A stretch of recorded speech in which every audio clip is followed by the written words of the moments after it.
இந்த இளைஞர்களை நம்பிதான் இந்த சமூகம் இருக்கிறது. அவங்கதான் இந்த சமூகத்தினுடைய எதிர்காலமே அவங்கதான். அவர்களை நல்வழிப்படுத்துவதற்காக திராவிட இயக்கமும் திமுகவும் தொடர்ந்து பாடுபட்டு இருக்காங்க. அந்த பிள்ளைகளுக்கான வேலை வாய்ப்புகளை உருவாக்கி நான் முதல்வன் திட்டம் கொண்டு வந்து அவங்களுக்கு கல்வியை கொடுத்து நீ என்ன படிக்கணுமோ அதை படி, அதுக்கான ஸ்கில்ஸ் எப்படி டெவலப் பண்ணணுமோ அதற்கான வழிகளை நாங்க ஏற்படுத்தி தரோம். இதுல இருந்து நீ வெளியில வர்றையா, உனக்காக தொழிற்சாலைகளை நாங்க இங்க வரவழைக்கிறோம், அவங்களுக்கு வேலைகள் கிடைக்கும்.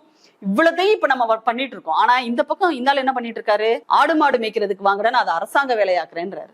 ஆடு மாடு மேய்ச்சிட்டு இருந்த நம்முடைய பிள்ளைகளை நீ ஆடு மாடு மேய்க்கத்தாண்டா லாயக்குன்னு சொல்லி பார்ப்பனிய சமூகம் நம்மளை ஒடுக்கி வைத்திருந்த நிலையில் அவங்களை எல்லாம் மீட்டுட்டு பள்ளிக்கூடத்துக்கு கொண்டு வர்றதுக்கு எவ்வளவு பெரிய கடினமான பாதைகளை நம்ம கடந்து வந்திருக்கோம். என்னெல்லாம் அந்த பிள்ளைகளுக்கு நம்ம சலுகைகள் கொடுத்திருக்கோம். இப்பவும் 1000 ரூபாய் கொடுக்குறோம். அந்த 1000 ரூபாய் எவ்வளவு கேவலமா பேசிட்டு இருக்காங்க.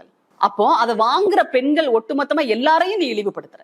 அப்புறம் என்ன நீ என் அக்கா தங்கச்சின்ற, அப்புறம் என் சொந்தங்களேன்ற, என் உறவுகளேன்ற கையை தட்டி தட்டி என்னத்த உனக்கு இவங்க மேல மரியாதை வச்சிருக்க நீ?